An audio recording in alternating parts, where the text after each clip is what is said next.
Hello and welcome to part 2 of the 2016 Development Webinar Series by Franchise Business Review. Today's session is Wooing the Sophisticated Multi-Unit Franchisee. I'm Michael Kupfer and I'm joined again by our company president, Michelle Rowan, who will be moderating today's panel discussion. Joining our panel today, we have 3 great guests with different perspectives on the topic. So please welcome Mitch Cohen, a multi-unit franchisee of Dunkin' Donuts, Jason Manelli, Director of Marketing and Communications for Rent-A-Wreck, and Dianne Phibbs, the Executive Vice President of Franchise Update Media. Thank you all for taking some time to join us today. We're looking forward to a great conversation. And just before I want, to hand over the microphone to Michelle for the conversation, there's a little bit of data to share with you, and we can compare this to the results of the poll that we just did at the top of the broadcast. So you can see here that a majority of current franchise owners across all brands do own a single unit, about 64% of them, and about 7.5% or so are the larger franchisees owning 5 units or more than that. And in addition to that, you have about 20% of franchisees who are likely to purchase another unit or territory sometime in the future. And we can share the results of the poll that we took here, and we see that the 10 to 29% group had the most response. So that's the average amount or the median, perhaps, of the franchisees who own more than 1 unit or territory. So a little bit different than the overall benchmark that we have, but not too out of line. So with that, I'm going to hand this over to Michelle, and she can get started on our discussion. Michelle, go ahead when you're ready. Thanks, Mike. So we have 3 great panelists with us today, and what I love is the different perspective that they're all going to bring. So I'm going to have them give a brief introduction as far as kind of what their experience or how long they've been in franchising is, so that you can understand where they're coming from. So I will do that, but I also want to add to my 3 panelists that because you all have different perspectives, I'm going to direct these questions to one of you, but I really want you to chime in when you have something to add so that we can certainly get that experience as well. So with that, I'm going to start with you, Mitch, if you want to kind of explain where you've been and what you're in the process of doing for our audience. Sure. First of all, thank you very much for having me as a panelist. I really appreciate it.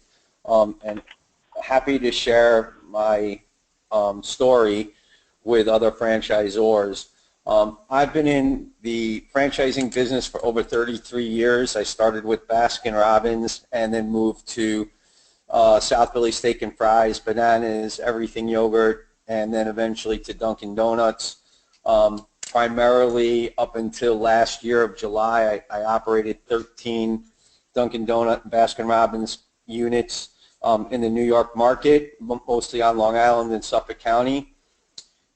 In July of last year, I exited the system on a sale, and I've signed on with Jersey Mike Subs as a multi-unit operator in February of this year, with our first store opening this coming February. Awesome. So that's perfect. So the people that are attending this call, we want you, just like the first session, to ask questions, and we will get to them now or at the end. But you have Mitch, who's an experienced franchise operator, and has just gone through the process of researching his next brand. So there's a lot of intel there that we can get from him. So thank you, Mitch. So next, Jason. Jason's a client, an FBR client that we're lucky enough to work with. And Jason, if you want to just talk a little bit about what you're doing at Rent-A-Wreck and just your perspective of franchising. Sure. Thanks, Michelle. Thank you for having me and allowing me to be a part of this today. I've been with Rent-A-Wreck of America, Inc., the franchisor, for 17 years. I started with the company fresh out of college, doing things like working on our newsletter and sending out press releases when we opened up new stores in a market, and have kind of hung in there with the organization and moved up in the positioning, and now I'm responsible for franchise marketing and our websites and reservation systems and some of the other services that we supply for our franchisees. So I'm involved in negotiating deals with new franchisees, and prospecting for franchise owners. Perfect. Great. Thank you, Jason. And then last but definitely not least is Dianne Phibbs, who I'm lucky enough to know through our sponsorship that we do of their multi-unit conference. That's out in Vegas. It's a fantastic event for franchisors and potential franchisees that are looking at other opportunities to connect. And Dianne, you also have come from before you were on the supplier side from the franchising side. So if you can just give everyone some perspective on what you bring to our conversation today. Well, thank you, Michelle, for that very generous introduction, and I appreciate the opportunity to share some of my ideas with the group today as well. I've been in the franchise industry for over almost 35 years, I guess, primarily on the franchisor side and in the restaurant business, and I started my career as a restaurant operator from there at Arby's, and from there I ran the test kitchen. I moved into product marketing, and then everything strategic marketing and advertising, and I've worked at Arby's, Popeyes, Huntington Learning Center, Beef O'Brady's, and then Checkers and Rallies, and I moved into franchise development in 2001, where I was asked to build a franchisee recruitment program for Popeyes and started learning that side of the business. And as my career progressed, I wasn't really sure what I was going to do with all this knowledge, but I knew that I loved working with franchisees, and I was doing my own thing a few years ago and started working with Franchise Update Media as a contract worker, and then joined the company full-time in 2014. So, and I'm fortunate in that we have a variety of programs that reach franchisees as well as franchisors and opportunity seekers. So I get to do something with my experience that I love to do every day. Awesome. So with that, I'm going to keep on you, Dianne, and I want you to share, you were nice enough to share some of the data that you've collected through the multi-unit conference. So if you can just take us through those before we start our conversation, that would be great. Sure. And just as a little bit of background for everyone, we, as the host of the multi-unit franchising conference, we survey franchisees every year, and we collect a lot of data on the topics of importance to them and how they choose new brands, and that's where the 5 deal killers came from.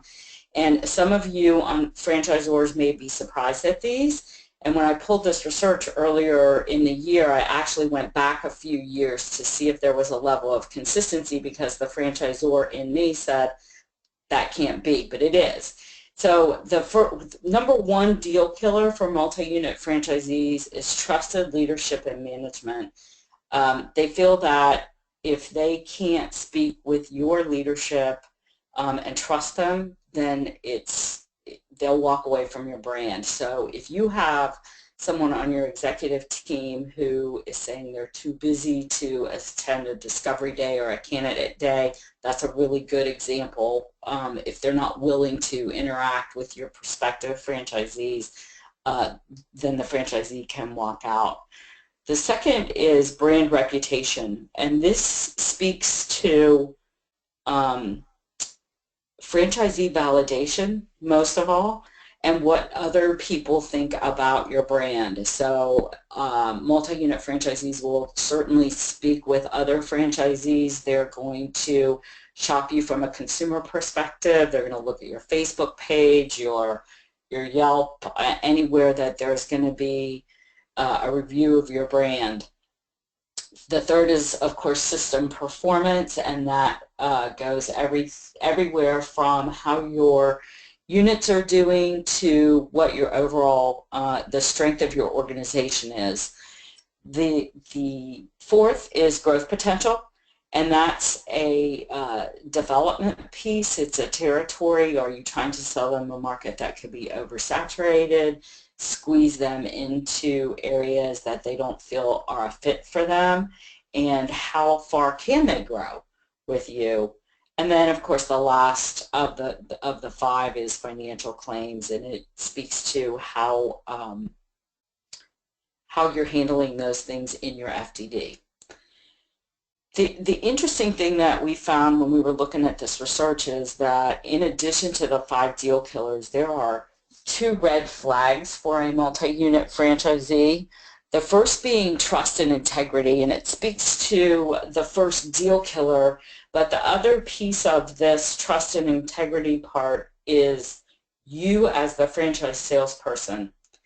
And we give an opportunity for some candid comments, and basically what they're saying is from the first call, if they see a salesperson as someone who's pushy or trying to get them into that deal without, working through the process or answering their questions, to whether or not the management is going to interact with them, it's a red flag, and you may not even get to the point of needing a deal killer or addressing a deal killer. The second red flag is closures and resales, which is very interesting. And when I've talked about this point with other franchisors, everybody seems to be surprised by this one. But I think closures and resales speak to happy franchisees.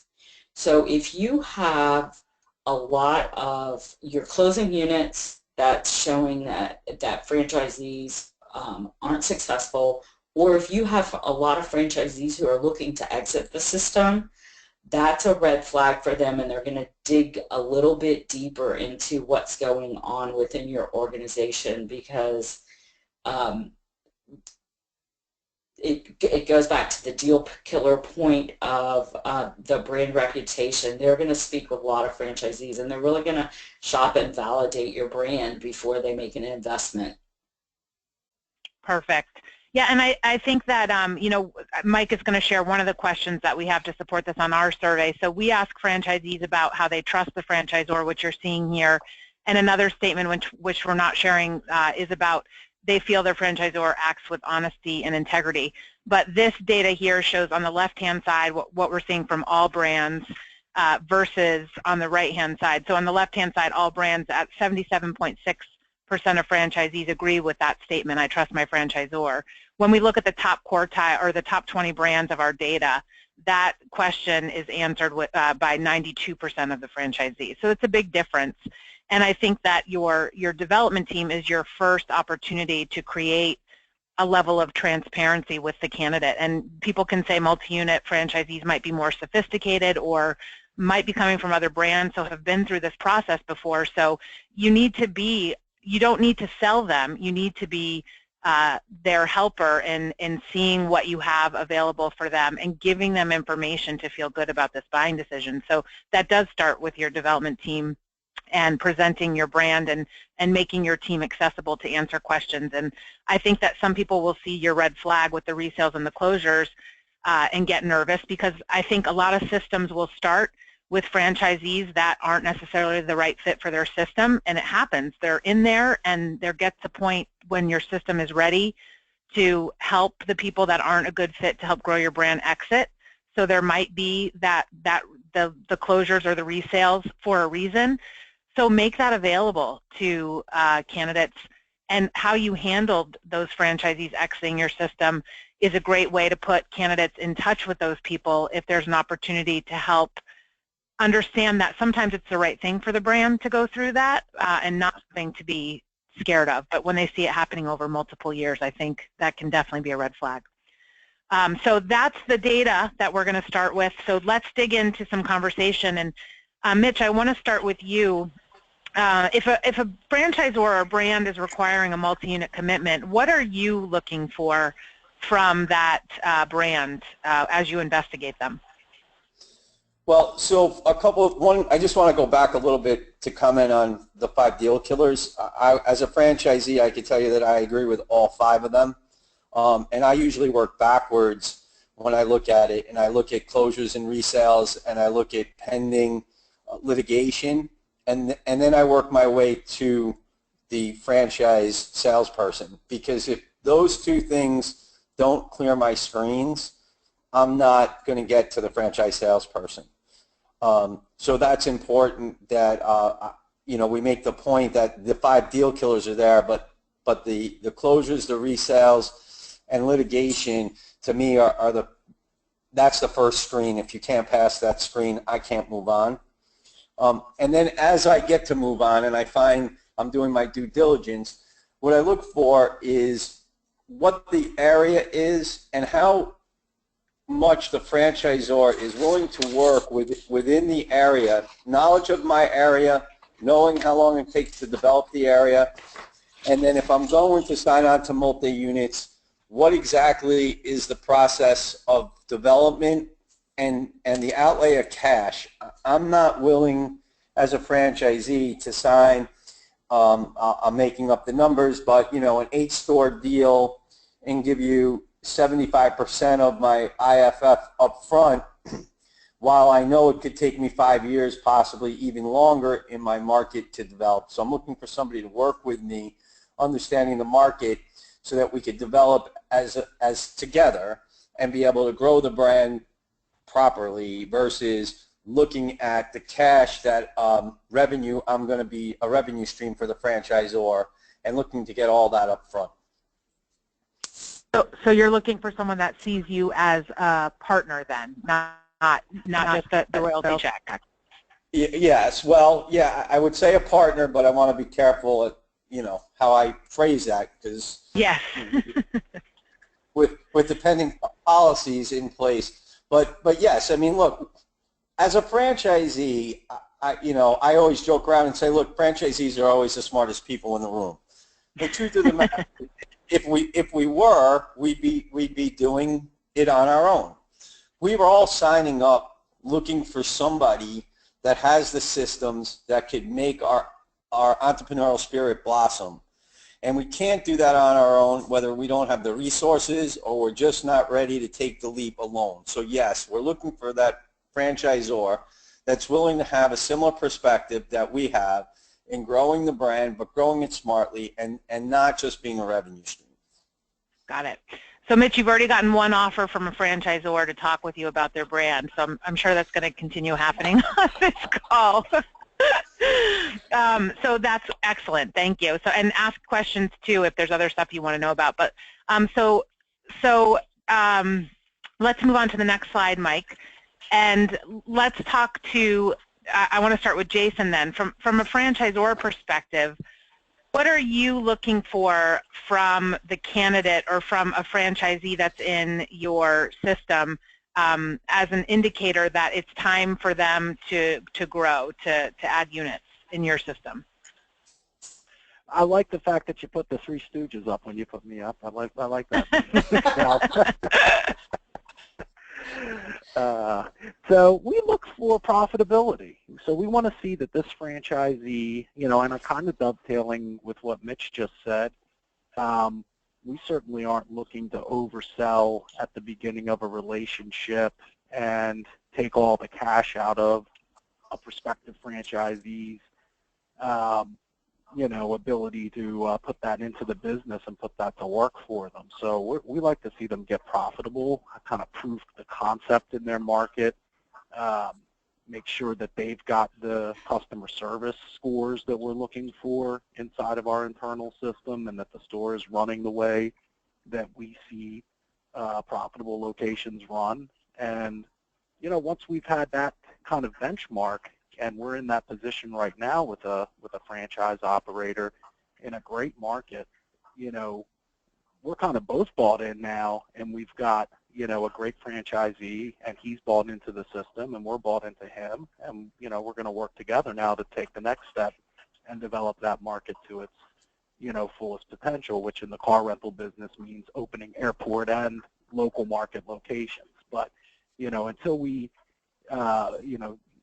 see that franchisee succeeding with our model, it really doesn't, to me, make a lot of sense to go out and expand and put locations into, spots that we're not as, convinced about, and maybe haven't done the level of site selection and analysis that we did on the original location. Right. Good. Yeah, So Mitch, Oh, go ahead, Dianne. Well, thank you, Michelle. The other thing that I wanted to mention is, because I completely agree with everything that Jason said, that as you look at a franchisee growing into a second unit, I think it's also important to look at what their plan is and how prepared they are to open that second location and how well capitalized they are. Because the worst thing that you can do to a franchisee getting ready to do number two, because I think it's harder to grow from 1 to 2 and 3 than it is to go from 5 to 10 to 15 to 20. And if they're not well capitalized and they're not looking at the picture holistically, and you allow them to open that second location, you could be setting that franchisee up for failure for both locations. Absolutely, yes. And so Mitch, for you as a franchisee, once your first unit is up and running, what are your indicators to determine if and when you're ready to develop that next unit? So the first thing, I agree with what Jason said and what Dianne said, is obviously we want to check our cash flow and look at our profitability.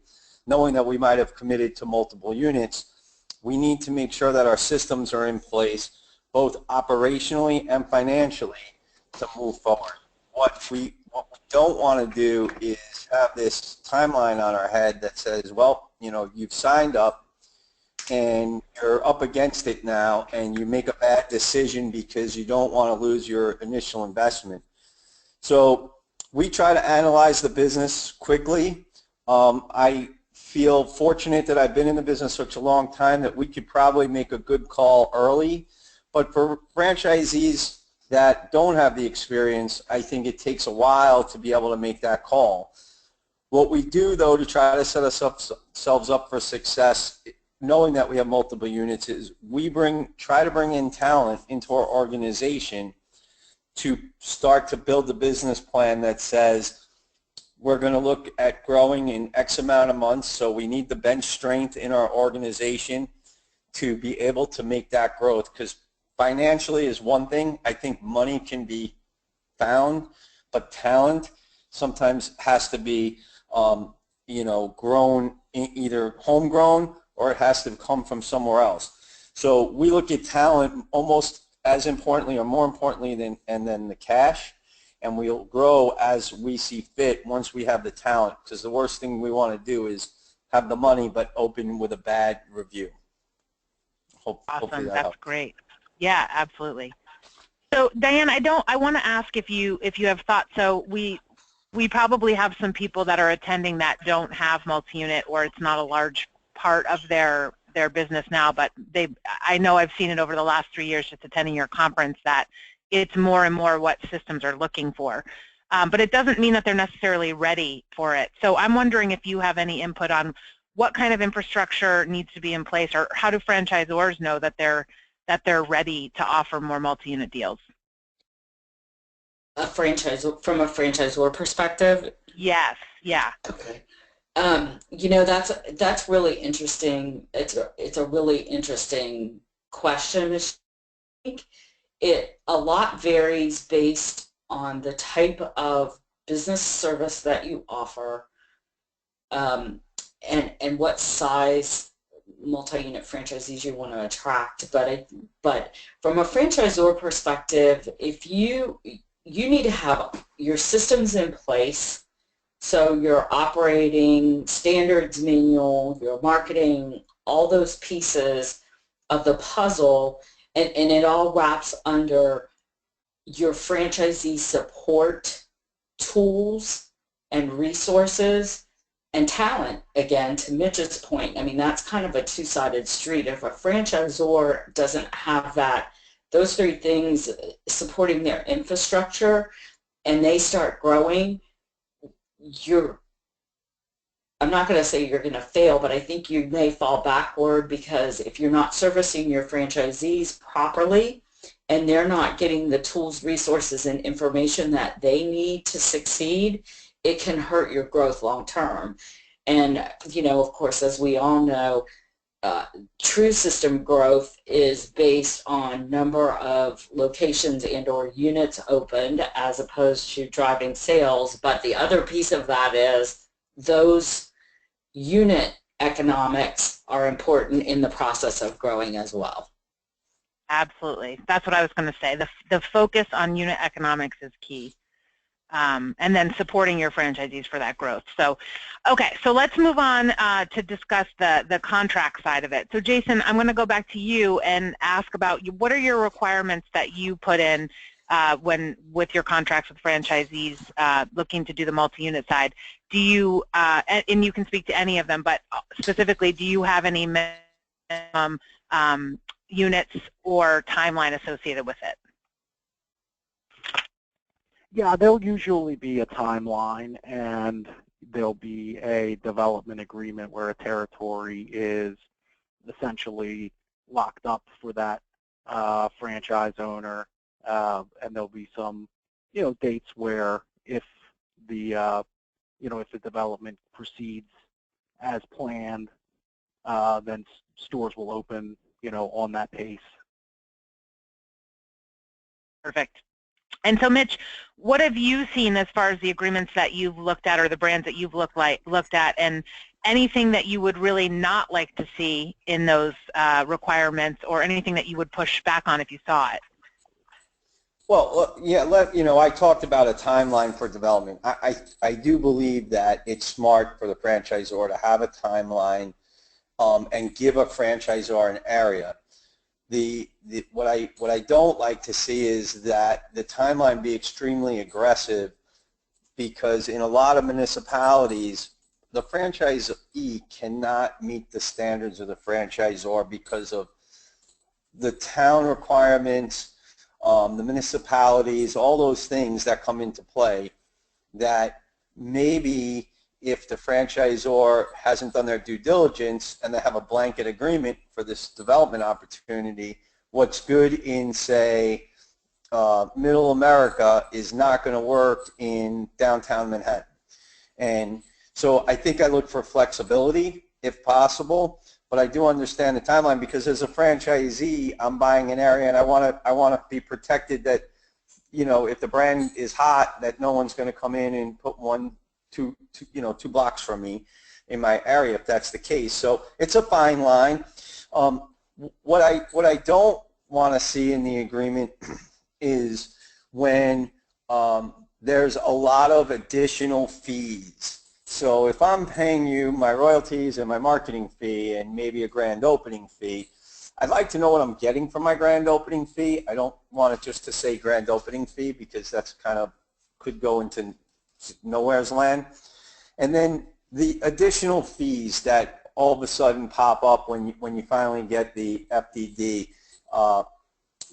the software maintenance, the training, if we'll train one person but every other person after that. If you start nickel and diming me and I'm paying you all these royalties, that to me is a concern, because yes, everything has a cost, but give me the right franchise fee so that you can run the franchisor side of the business, and let me now know what my costs are completely, instead of worrying that every time I send a manager to training for my next unit, it's going to cost X. It should be included, and those are the types of things I'd like to see. That's awesome. That's perfect. Dianne, do you have anything to add to that as far as what you're hearing when you're talking to multi-unit franchisees, of anything that's coming up in the contract that seems to be more of something that's negotiated or pushed back on, or from the franchisor side, what they feel like needs to be in there? No, not necessarily in the contract, but the one piece of advice that I would give a franchisor from doing a development agreement and a contract with a multi-unit franchisee is to right-size your development agreement with the capabilities of the franchisee, i.e. infrastructure, financial capabilities, because if you try to get somebody on, do a really aggressive development agreement, and that franchisee's infrastructure or financial capability doesn't match, then it could be problematic for everyone and really hurtful to the franchisee. Yeah, and the brand. Right. But yeah, so okay, so let's go on then to the next question, or the next section is talking about franchisees with multiple brands.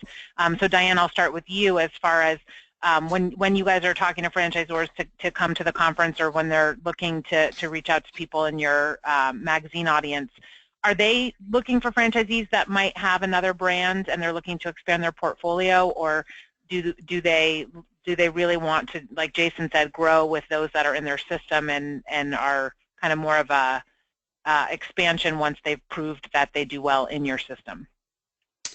It depends on who it is, but I think, or what the brand is, but I think a lot of franchisors are looking, particularly those who attend our conference, are looking for larger, more enterprise-size franchisees, as opposed to somebody who wants to be a one or two unit operator. That said, they don't walk away from that single unit guy, and they continue to develop the ones who are in their system. But I think it's nice to have a mix of small and large operators. And incidentally, Michelle, when we poll our franchisees, almost 80% of our attendees at the conference are looking for another brand. So there are a lot of franchisees out there who are interested in growing. And at our conference, a franchisee has to have, and there's a point to this, at least one unit open and a development agreement. So we're looking for people who are interested in growing, and because that's what they want to do. Interesting. That's great. So Jason, Sure. let's talk about, oh, sorry, was that Mitch? Yeah, I'm sorry. Could I just interject something there? Absolutely. As a franchisee, I prefer a franchisor with a mixed portfolio of large, medium, and small franchisees. The economics are different when you have, 50 units versus when you have 2.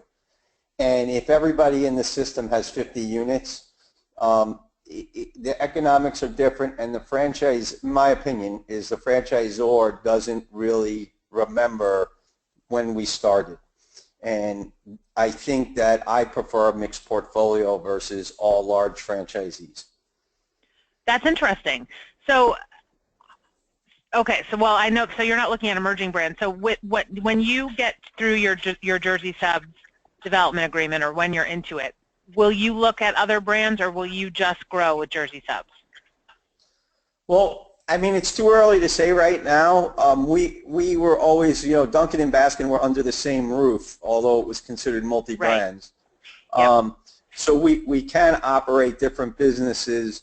I would not want to say I'm not looking, but again, we haven't sliced our first sandwich right now. So it really depends on the business. But based on what I've seen and the research that I've done, I think we have an opportunity to be in the lunch space and in another space in Long Island where we are, and we probably will look at other brands.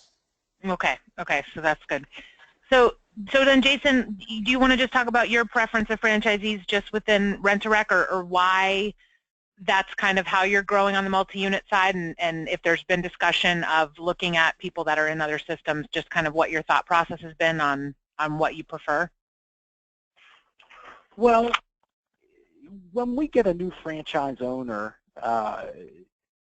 we do like to see someone that is well capitalized enough and has that vision to look at an entire market and has plans to expand. So if I'm understanding the question correctly, what we do to target the folks that tend to open multiple markets is go after car dealers, and that's a very specific subset of the population, but it's turned out to be a very good way for us to spread our brand, and we find people that have multiple franchises for the manufacturers, perhaps have dealerships located in adjacent communities, and we're able to position our brand inside their current operation, and convince them to use their own rental car franchise instead of perhaps having a corporate-owned competitor come in there and service their customers. So we've kind of found a way to develop our brand inside of a niche while still of course trying to cultivate new franchisees through places like Franchise Business Review and other franchising media. But we really like to see not only the capital, but for a development agreement having some kind of a background in the business, in the car business in our case, and I'm sure with Mitch having the background in the food business and going from a Baskin Robbins, Dunkin Donuts franchise to a Jersey Mike's franchise in the same market, he had a lot of synergy and a lot of experience he brought to the table there for the Jersey Mike's opportunity. So, we kind of in an adjacent situation look for those same kind of qualities in a multi-unit franchisee. Yeah, so somebody that's shown that they can operate multiple businesses. Right. And experience, Awesome. Facilities, people, Yes. and all of those types of resources that they bring to the table. Great. And The people piece Mitch mentioned. Yeah, Diane, go ahead. I'm sorry, may I jump in on something too, because I think it speaks to what Mitch and Jason were both talking about, and as a franchisor is looking at developing their growth strategy and plan,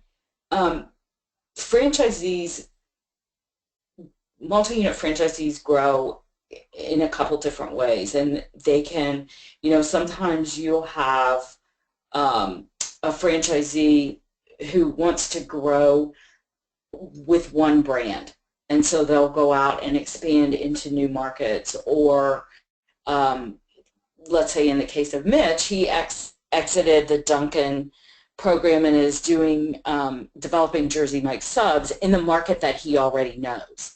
And I think it's interesting to look at that from a franchisor perspective as you're building your plan on, do you want to have a mix of franchisees who want to grow in new markets or grow within the market they know, because it can go both ways, and I don't know that there's a right answer for that, but I think it's an important consideration from a franchisor's perspective. From your strategy. Yeah, absolutely. Correct.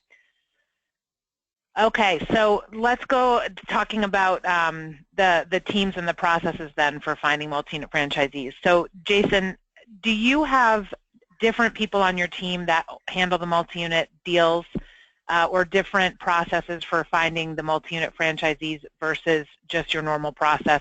You talked a little bit about using franchise-related portals or magazines to target that audience, but are you doing anything differently to target the multi-unit versus the single? Yeah, we're working, some trade shows that specifically attract multi-unit operators, and when we do have serious interest from someone that is positioned to do a development deal or a multi-unit deal, we're channeling that person outside of our usual sales process. Now, discovery day is probably even more important with that candidate than it is with a single unit franchisee, so we don't throw the whole process out the window, but that candidate's getting a higher level.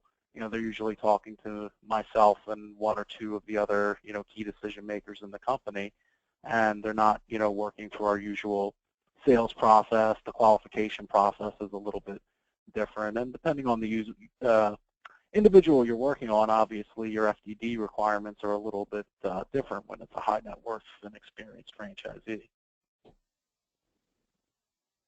Good, okay. So I'm going to have Mike throw up our next poll, and just while they're answering it. So the question is, do you provide different levels and types of support to multi-unit franchisees? So I want you guys to answer this, and we'll talk about that, but we do have a slide that we're going to share of where multi-unit franchisees are finding their brands. So I'm going to have Mike just do the poll piece of it, and then we'll pop that data for you and share the poll results. and we'll start talking about the support side. So Jason, you just talked a little bit about the development side, but do you offer any different support, any priority support or reduced fee structures for your multi-unit franchisees?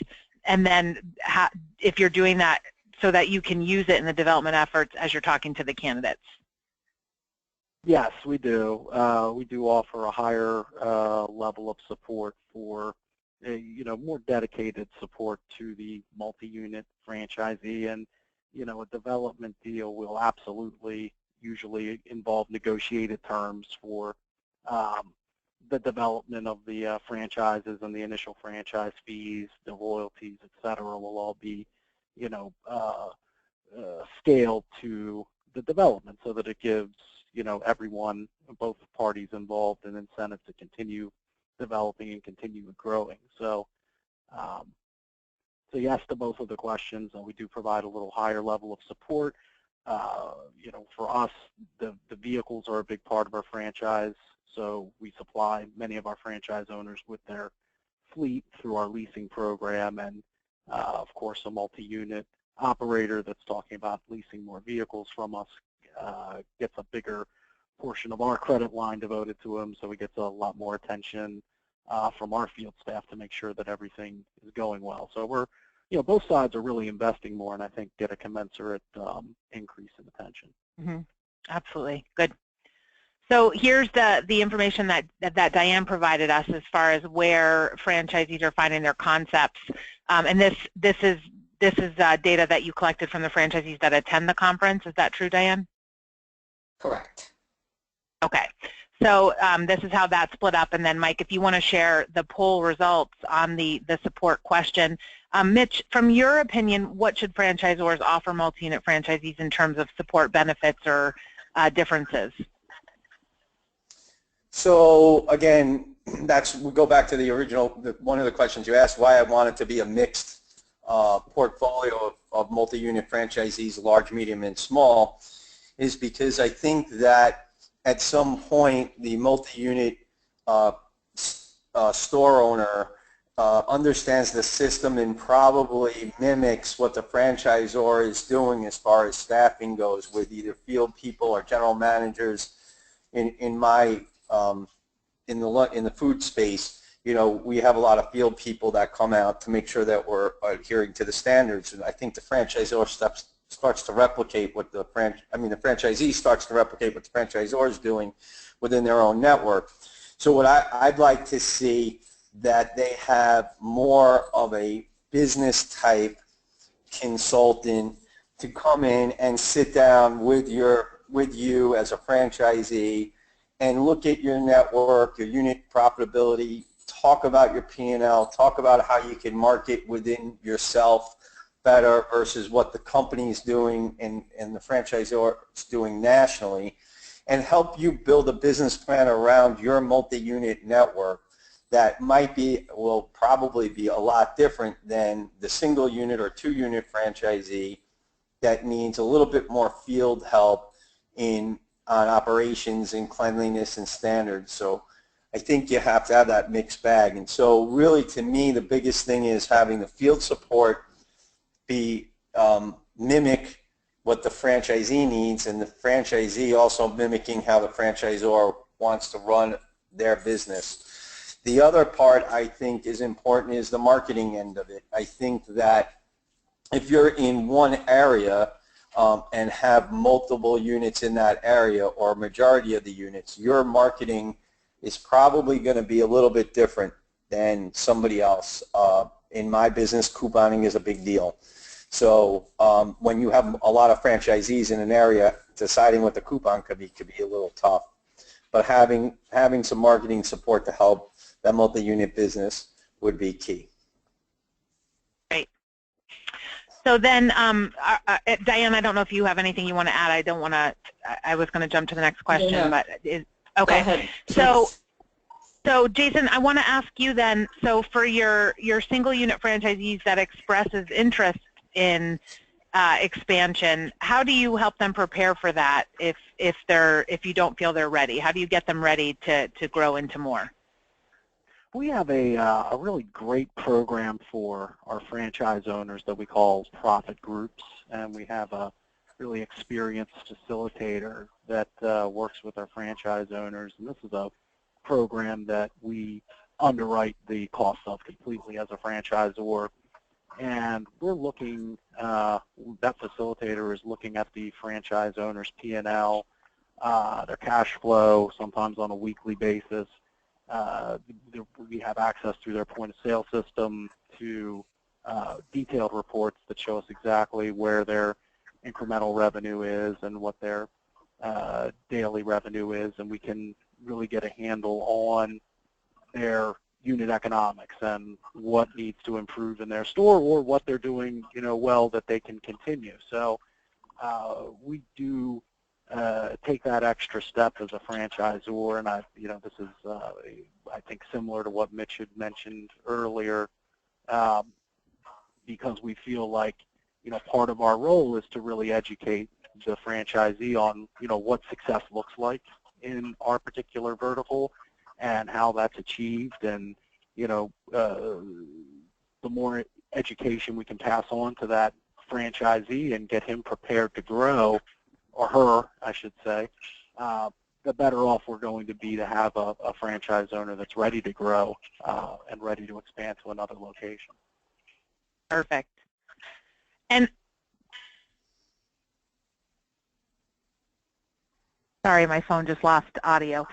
So the last question that I wanted to pose, and this is really for any of you, but do you feel that there is a difference in performance between the single unit owner who's expanding or the owners that come in with a multi-unit agreement signed right from the start?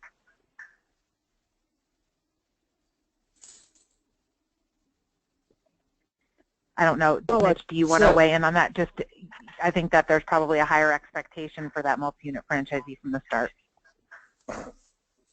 Yeah, so Diane, I think you were going to go. You could go first. No, go ahead, Mitch. I want to hear what you say before I say anything.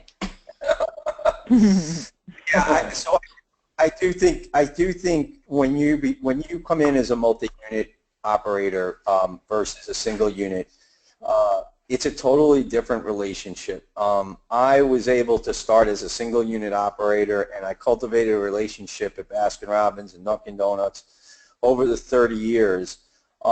Going into Jersey Mike's, as soon as we sat down at the table to discuss it, it was completely different than a friend of mine who had, or the expectation of where we were going to go was completely different than a friend of mine who bought a single unit in another state, because we compared notes, right?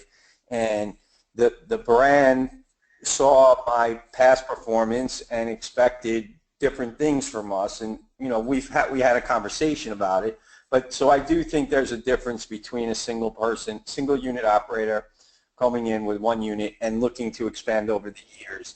I think Jason talked about cultivating that person and making sure that they're right and ready. I would say, in my opinion, is that a lot of times when you sign somebody up who's never been in the franchising business before, whether it's in the service industry or the food industry, and they come in and sign a multi-unit deal, I think the franchisor has a much harder time with them over the growth of that till they get to where they're supposed to be than a single person that they were able to cultivate and get to a multi-unit. So if I might jump in, because Michelle, yes, I have opinions kind of all over the board. Mm-hmm. And I think that there are a couple things that I agree with Mitch. I also think that when you're talking about growing from that single unit operator to the 2 or 3 unit operator, it's important to keep in mind that setting that franchisee up for success as they get into 2 and 3 units is really critical, because that franchisee could be your 15, 20, or 30 unit operator down the road, because as Mitch said, franchisees start with 1, and everybody grows at a pace that they're ready for, or they want to get to or aspire to become as a franchisee. The other thing is multi-unit franchisees come into systems for different reasons. And it kind of goes back to what I was speaking to earlier. You know, sometimes a multi-unit franchisee, if their growth strategy is to grow in the neighborhood that they know, they'll want to bring in a second brand as opposed to doing 2 or 3 more units of the brand that they're with, because they understand their customer, and that the urban areas are a really good example of this, because your trade area from your customer's perspective is very similar, so sometimes it's easier to do that. A lot of times franchisees want to grow with a brand that they know, but the other piece of it is a lot of multi-unit franchisees choose to grow through acquisition, and there are positives and negatives to that, right? So if you've got a struggling group or a struggling bank of locations that you would like to move into an operator who can improve them, because of course, you know, nothing hurts a system more than unsuccessful locations. So a lot of multi-unit franchisees choose to grow that way, which can be beneficial to both the franchisee and the franchisor, because they get bigger faster, and they'll take these distressed locations and turn them around, and then the franchisor is able to focus their efforts in other places. But I think the point that Mitch made about educating someone about what it is to be a franchisee is critical, because that is, from a franchisor's perspective, one of the advantages to bringing in a multi-unit, multi-brand franchisee, because they already understand what it is to be a franchisee and what's going to be asked of them, and they know how to make money within the franchise model. So that's why I said I have a whole bunch of different perspectives on that, and I think what the franchisor needs to do is really look at their development strategy and design a plan that best meets the needs of where they want to grow as a system. Great. Jason, do you have an opinion on the differences between the two? No, I think that Dianne and Mitch covered it pretty well. Okay, good. So I have one last question for you guys, and then we're going to jump into the Q&A. So if anyone, any of the attendees have final questions they want to throw out, get them to us and we'll ask them. But I asked this of the last panelist, and I always think it's great to share, but what events or magazines, blogs, newsletters, books are you, did you find valuable that you'd want to share with attendees that they might want to check out? And Mitch, I'll start with you. So I actually have 2 books and an event. So Good to Great by James C. Collins. I like to give, not only do I read it occasionally, but I always give it to my managers when they come on board, so that they can see the example of how you move a company from being good to great. So I like that book, and I like Taking People With You by David Novak.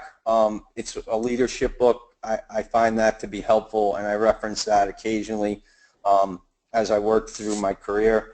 And then the other event that I'm going to plug, outside the multi-unit event that Dianne, I'm sure, will have good words about, is the IFA convention in Las Vegas, which will be, this year will be 11/29/17 through 2/1/17.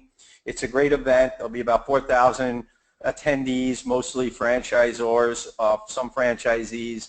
There'll be 50 educational sessions, and there'll be probably 300 plus vendors that would help franchisors. And I've gone to that event for several years, and actually that's where I met Dianne. So good things come of that. Yeah, well, it's always a great networking opportunity. Mitch, do they do anything? I know that the IFA is doing a big push to get more franchisees to the conference and more involved in everything they're doing. Do they do anything, any events to help connect franchisees with each other while you're there? Yes, there's the Franchisee Forum, the Franchisee Action Network. I would recommend in this political climate, actually, that franchisors recommend their franchisees either to attend the event or at least visit the website. I think there's a lot of valuable information, and that's probably a different webinar, but I think could be a big help to everybody down the road. Absolutely, yeah. And if franchisors that are on the attendee list don't know, you can have your franchisees, you can give all of your franchisees' contact information to the fan network. They will only use the communications to go out when there's important messages to help send to their Congress people to help protect small business and their franchise business. So it's something you should definitely look into if you haven't done yet, but just allowing your franchisees, especially for those that are looking to grow a network, to get them involved in IFA, to connect with people like Mitch, I think will help everybody build their businesses. So that was great. And then Jason, how about you? Anything to read or events that you want to share with everyone? Well, I heard Salim Ismail speak at IFA a couple of years ago, and I was going to plug his book, which I found fascinating and really inspirational, Exponential Organizations. Just a really eye-opening book about tapping into the, kind of untapped potential inside of your company, and I think it's a great book for a franchisee or a franchisor. I think that a lot of what we do is just getting the most out of our potential and working together. I stay involved with IFA. I stay involved with FBN. I read the FBR website, and the blogs that they produce I think are very good. So that's what I have to share. Awesome, perfect. Thank you, Jason. And Dianne, how about you? So I'm going to start with the book, like Mitch did, and as a marketer in me loves Scott Stratton. His first book was the Book of Business Awesome and the Book of Business Unawesome, and then he's gone to Unmarketing, and his most recent is Unselling, and he's really kind of a customer service, customer experience expert, and it talks about how you can, he talks a lot about how you can build a relationship with your customer without really pitching or selling that person. And I love his style. As far as tools to understand and reach the franchisee, I am kind of partial to our products and actually love the way that Franchise Update Media presents information, and that's one of the reasons I chose to join the company full time. But in addition to the multi-unit franchising conference, and we're in, we had 1,600 people this year, of which 652 were multi-unit franchisees. So we've seen a lot of great growth over the years, and franchisees love the conference because of the ability to learn,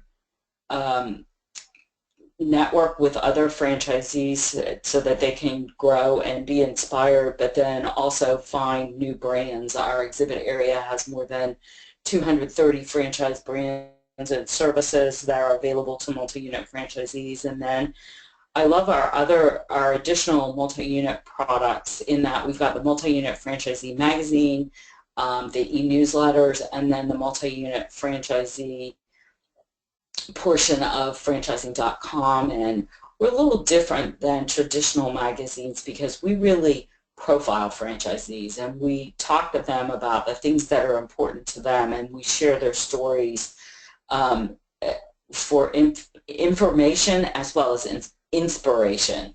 And we carry that strategy throughout all of our products. Absolutely. And I love Franchise Business Review, by the way. I was a customer long before we were supplier partners. Awesome. I really appreciate all of you guys sharing your experiences on the call today. And I'm going to turn it over to Mike to just wrap things up with the Q&A now. Yeah, thanks, Michelle. And just to repeat what Michelle just said, thank you to our panelists for a great discussion so far. We do have some questions to get to, and I want to just invite the audience to submit any others that you might have. We have time to get to maybe 5 or so questions. So I'm going to kick it off with one for Mitch, and I'll go to Jason and Dianne after. This came in a little bit earlier in the conversation when you were talking about the different fees associated with multi-unit, with secondary units opening. Specifically with the grand opening fee, what does a franchisee typically get with that? So Mitch, I guess for you the question is, what would you expect from a grand opening fee? What does that money go to? So I think that's the question that I want to make sure there's clarity within it. I've seen grand opening fees that are just paid. It's kind of just a fee and you get very little balloons and win waivers. I've seen other fees where, you know, you get local store marketing, you get the corporate people to come out to your shop. It includes the ribbon cutting ceremony. The PR team helps you get maybe the local politicians to show up versus you doing that on your first, you know, your first store and trying to start to develop those relationships. So I'd like to see a comprehensive grand opening program. If I'm going to pay a fee, I want to know what it is for. And I'd like to see that laid out in the franchise agreement. Hopefully that answers the question. Yeah, absolutely. Thanks.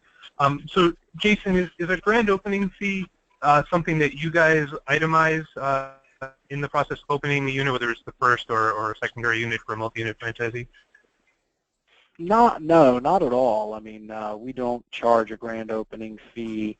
When I first came aboard with the company almost 20 years ago, grand openings were a big deal. They have gotten less so to be such a big deal inside of our franchise. You know, a lot of effort and expense goes into opening a location, and a lot of that's done online from our side as a franchisor, getting the location listed with the various aggregator sites like Expedia and Travelocity, publishing their website, beginning an AdWords and online marketing and display campaign for them. So, you know, there's a ton of effort that goes into launching a store and making that phone ring and getting them some customers. But, you know, putting up balloons and doing I put a lot of effort into that over the years and generally found it to not be, you know, the best place to spend our dollars in that opening phase. But I'm sure every business is different. I'm just talking about our franchise. Right, absolutely. Thank you for that. And Dianne, do you have anything to add? Do you have any standards that you've seen around a grand opening fee and what that might include? You know what, Mike? I've been on the supplier side to the point where I don't feel like I have enough background or information to answer that question, so I apologize. No worries. That's fine, and I'm going to actually jump back to Mitch for a question that came in for him, and it's just, what source did you use initially when you first decided to franchise? Was it a broker, a website, just personal experience or referral? So way back when, 30-something years ago, technology was completely different. So when I got involved, it was straight out of college. It was basically based on the brand that was popular. My research was limited at the time. If I go back to the very beginning, Baskin-Robbins was an iconic brand. It was a low-cost at the time, relatively low-cost investment considering what I had in my pocket. Entry was easy.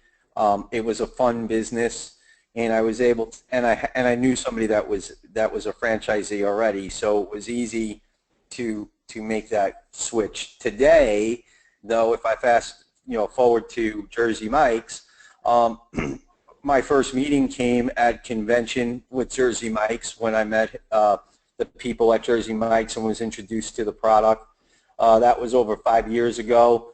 I was not interested, because of my 13 stores, in developing a secondary brand at the time. But I will say that they were always front of mind for me. When I got my sale completed, I started to do research through the IFA, through Fran data, and then through word of mouth. I've been around probably too long, so I know a lot of people. So I was able to use word of mouth. Excuse me. And yeah, I mean, absolutely. The whole landscape has changed since over the last few decades as far as how franchisees are getting research. We had a data point in our previous presentation that Dianne and Franchise Update actually provided that said that 92% of future franchisees now are using the internet for research, which obviously was not the case not too long ago. So yeah, thank you for that. And I'm going to switch to a different question. Dianne, I'm going to come back to you. You had mentioned a bit earlier that you would suggest that franchisors develop some kind of plan to help them achieve successful multi-unit growth so that they don't hit the hiccups that some brands have hit.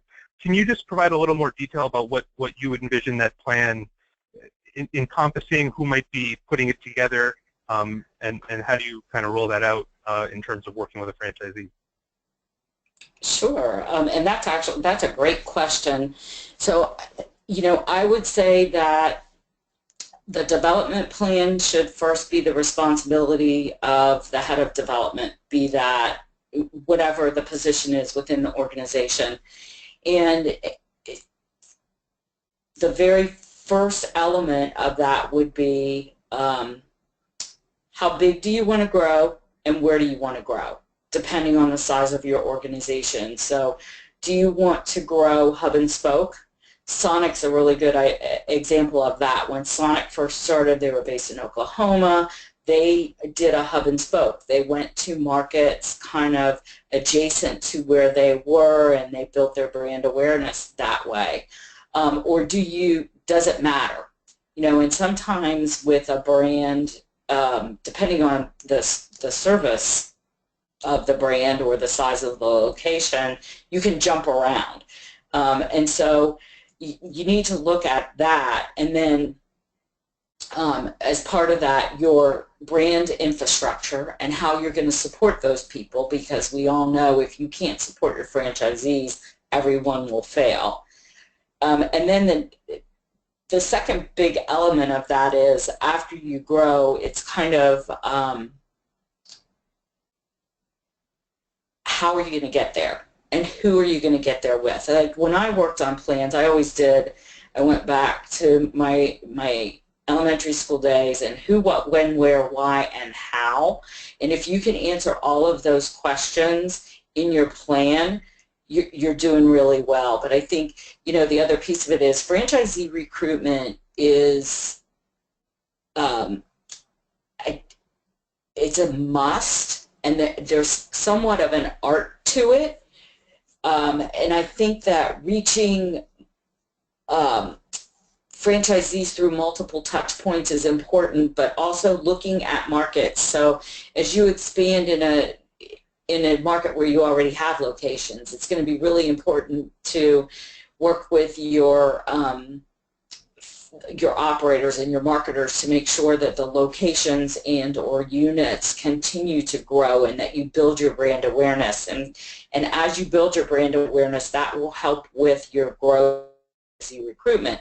Now, if you're going into a new market, you really need to get in there and understand the market, understand what the market potential is, what the real estate potential is, how you want to carve up the market if you're looking at multi-unit, and then going out and finding where the business people are in your area who could potentially grow that market. And then, of course, you want to make sure there needs to be an element of, and this is the how. How are you as a franchisor going to support your franchisees as you grow in these different areas? And I don't want to go all day, but I could talk about this for a long time because I've done a lot of it. So if anybody wants to contact me off campus, if you will, I'd be happy to talk with them about it further. Did that answer the question, Mike? Oh, yeah, for sure. That's great. And absolutely, if anybody knows some more information or insight from Dianne, the contact info for Dianne and all of our panelists is in the workbook that we send out, so don't hesitate there. Jason, on the same topic, is there anything about what Dianne said or just about what you guys are doing at RentDirect that that would differ in terms of what you're offering or what plan you have for growth with multi-units as far as a plan for the franchisor itself? I had to take myself off mute there.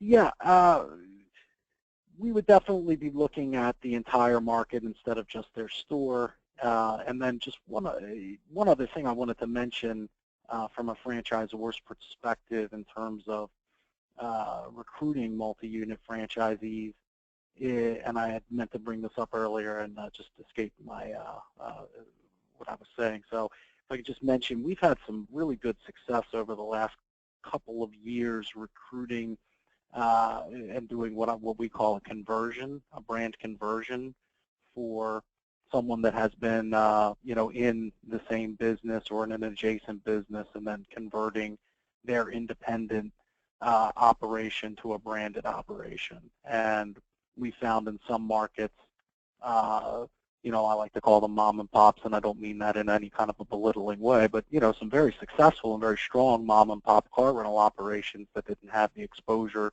that we could bring to the table for them, that we've been able to craft deals that take into account the experience and resources they bring to the table, and have really ended up with some great franchise owners in some key markets that are converting instead of starting off fresh. So I was remiss in not mentioning that earlier, so forgive me for shoehorning that into in response to your question.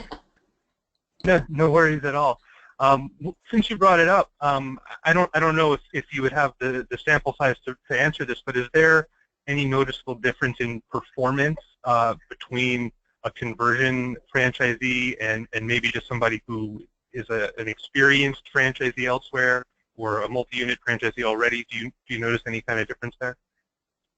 No, but they're on par, and that's been so when we're converting a let's say multi-unit non-branded operation to a franchised operation, we find that those candidates once in are kind of hitting the ground running because they have a lot of experience and resources and have established some of the customer service and reputation in the market that they need to be successful. So we find those to be really great low-hanging fruit, if you will. Where we're able to really make a great deal that works for both sides and can really be complementary to what we're both trying to accomplish. And I put them on the same level as a really solid, well-established multi-unit operator in our own system. And actually, just to stick with you for one more minute, Jason, somebody asked, do you give the right of first refusal to an existing franchisee if you have a new location or territory that a new franchisee is interested in? Almost never. Almost never. Our attorneys really discourage us from doing that. So, we would rather sell a territory or create a business development agreement with some realistic dates and performance objectives on both sides than do a right of first refusal, because I have seen that get ugly in the past before we stopped doing it. So we just find it's better off not to get into that. Boy, I agree with you on that, Jason. Diane, do you have something that you want to add to that? I completely agree with Jason on not doing a right of first refusal. I think that, a lot of times what will happen is if a franchisor is looking to develop and grow aggressively, and they have a candidate who has the wherewithal to come into a market where you have an existing franchisee, and you can get those locations open quickly, you give the franchisee a right of first refusal, because not everybody understands the importance of having another unit or location helps build the brand awareness, and it's beneficial for everyone. And I've seen franchisees in the past where even when it wasn't the right of first refusal, they get wind that a franchisee is coming into the market, and they want to own it themselves, and they'll come in and go, oh, I'll develop the market, and they buy this great big development agreement just so that they don't grow it. And to them, it doesn't matter, because they can tie up territory. A bad development agreement can tie up territory for years, and it impacts the franchisor's growth. And so I think that right of first refusal is not a good idea from a franchisor's perspective, because Mitch may not agree with us. Well, I think you make an excellent point about not wanting to get into bad development deals. Mitch, do you have an opinion on that? Well, so actually, surprisingly, I would agree that for the betterment of the brand, giving the franchisee the right of first refusal is probably not the smartest thing because of proximity and tying up the area, as Dianne stated. What I would say, though, is brands tend to take the right of first refusal for themselves to either create reoccurring income or to farm out the locations to existing franchisees in the market, which I find to be probably just as unfair to the franchisees. For instance, if you went in that scenario, if you went to an agreement with a franchisee and the deal is approved financially but not approved till they option their right of first refusal, and the brand takes the right of first refusal and options it to local franchisees, maybe, you know, everybody was in the system when they did this, obviously. The original purchaser is out on the street with nothing other than his existing units, and I find that to be unfair, which creates a whole nother, you know, conversation. But for the franchisee to have right of first refusal, I find to be, I would agree that it's probably not the right thing to do. But you know what, Mitch, I agree with you on your point too, as far as the franchisor holding that right of first refusal and farming territories and or existing locations to their pets. And I don't want to say that because that's the only way that it works, but I will offer to the group that when you go back to the deal killers and the red flags that we talked about in the very beginning, if you do something like what Mitch referenced, that'll get out and it'll hurt your brand faster than dirty restaurants or bad service, because it speaks to that integrity and honesty issue that comes up in deal killers and red flags, and it speaks to the leadership of your organization, which is the #1 deal killer on the list. Yeah, absolutely. No, I think you guys have really made some great points around this. So thank you for that. And well, so Mitch, I'm gonna come back to you with another question. You had made reference earlier to franchisees, multi-unit franchisees, kind of running into some problems with the franchisor in terms of getting to the agreed upon number of units at the right pace. Can you, in your experience, what is the source of that problem? Is it just the franchisees that are not financially ready to continue expanding, or is there some other kind of relationship issues going on there? Well, I think it's twofold, actually. I mean, you know, first and foremost, the franchisee and the franchisor relationship is key. I mean, we're actually, forget partnership, we're getting married and we're planning on staying married for approximately 20 years, if not longer. So the relationship is key. And if there's a slowdown in development, but the franchisor is under pressure to get units open for whatever reason, whether it's to answer to Wall Street or to answer to the executive board, that pressure comes back to the franchisee. And so now, is every franchisee perfect? Obviously not. But there are roadblocks like the municipalities, like finding the right location, getting it approved, the square footage. I mean, we can go on and on and on. Not everything falls on the franchisor side. If a franchisee is not doing their due diligence, then obviously I'm in favor of the franchisor pushing that franchisee, if they're ready, to act or to change the agreement so that you could develop the brand. But if the franchisee is doing their due diligence and trying to get to a proper location and do it properly, but the timeline and the pressure of the franchisor is greater, coming from a greater place, that's where the biggest rub comes from. Because, you know, I don't think anybody puts their money on the table to fail.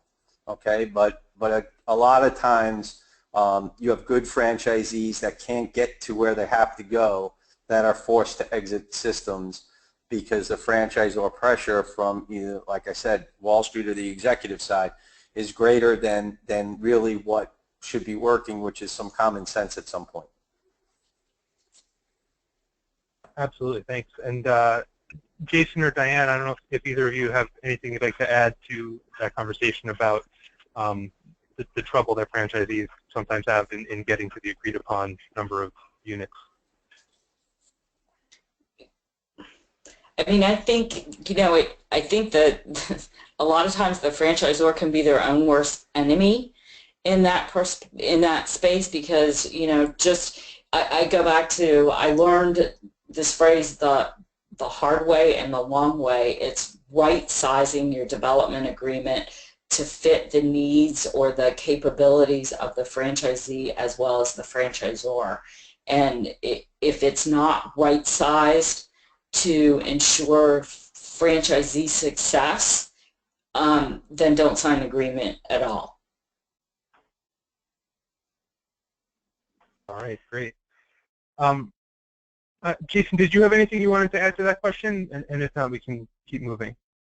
Oh, we just like to step into things very slowly, and if it's not working, we're not looking to punish the franchisee for that. I mean, at worst, what we'll do is restructure the franchise agreement so it's not a development deal anymore. If it's not working, we're certainly not trying to, to like I said, punish the franchisee, and perhaps the market wasn't right. A lot of times the only way to know if it's going to work is to give it a try, and as we all know, it doesn't work all the time. So we try to be a responsible franchisor and, not know how to back off and create space so that the franchisee can continue with us, and perhaps it'll turn into a great multi-unit operator down the road sometime. That is certainly the hope, yep. All right. Dan, quick question for you. Of the franchisees that attend the multi-unit conference, what segment or industry seems to dominate the attendance? And the person I think is guessing that it's the food industry, but is it not food? Is it something different? We have, that's a great question. We have a vast majority, and I can give you the actual numbers. In just a minute. The vast majority is food and retail, although our service sector has been growing over the last couple years, and we're really excited about that. And I think that what's happened is franchisees are learning that, you get a lot of information from your franchisor, but when it comes to learning how to grow into becoming a multi-unit franchisee, it's great to learn from your peers. And I don't have that specific information for 2016, but yeah, we pretty much covered it. And if you have anything that you want to share, we can you can send it to us later, and we can share it in our summary. So no problem there. We have a few minutes left. Let me see if I can get through the last couple of questions here. What is the role of social media for franchise lead generation, and has it been successful? And did social media interaction play a part in your decision? I think this is directed at Mitch, in your decision to pursue more info on a franchise when considering multiple concepts.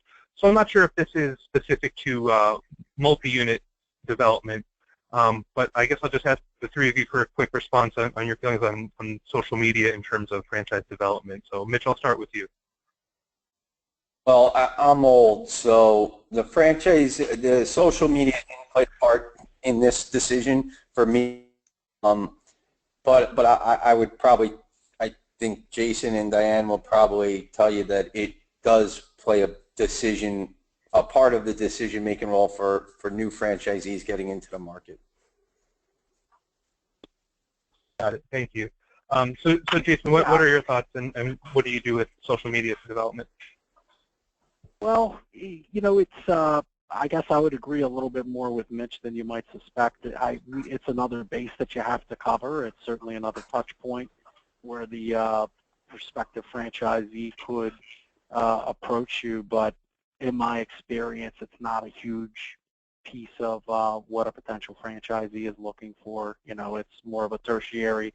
Let's make sure that they have some kind of a social media plan and are incorporating that into marketing, and what are they doing for their franchisees. And you know, I certainly spend a lot of time, and we spend some time at developing social media and putting our, you know, making sure that we put any kind of franchise content that's applicable out there. But don't see it as a huge driver of new franchises at this point. So, right, Mike, do you want me just to jump in? Yeah, we have a couple minutes left, so go ahead. Okay, so I think that social media is a must for franchisee recruitment, but as far as, you know, because we heard the stat, 92% of franchisees use the internet to research new brands. So people are going to go on there on social media, whether they're validating your brand. However, I think that there's an opportunity to drive awareness and potentially recruitment, particularly if you're a lifestyle brand. Because if you are a lifestyle brand and people are looking to share the experience, it's a really good way, because social media is about engagement and getting people talking about your brand. So whether you're trying to generate a lead or validate that franchisee due diligence process, it's a must. But I also think that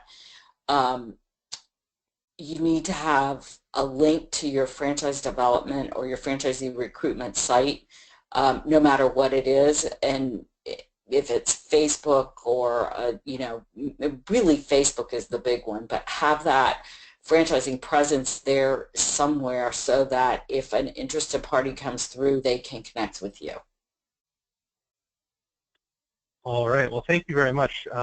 Yeah, I think all three of you have great points on the social media piece, and really on everything that we've talked about today. So thank you again for your time, and thanks everyone for joining us. We're right at the 90-minute mark, so I don't want to take any more of your time than we asked for. So we are going to wrap up there, and there'll be another summary email coming out tomorrow, and that'll include the slides from today and the summary sheet and the reporting.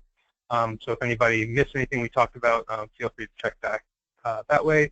Part 3 and the final part of our series will be on Tuesday at 2 p.m. Eastern again. So we look forward to seeing you then. Lastly, there will be another survey link for your feedback in the email tomorrow as well. We appreciate all the feedback we got from the first session. So please take a couple minutes for that when you do receive it. And otherwise, just have a great weekend, and we'll see you next week. And again, thank you to our panelists for joining us today. Thank you. Thank you, everyone.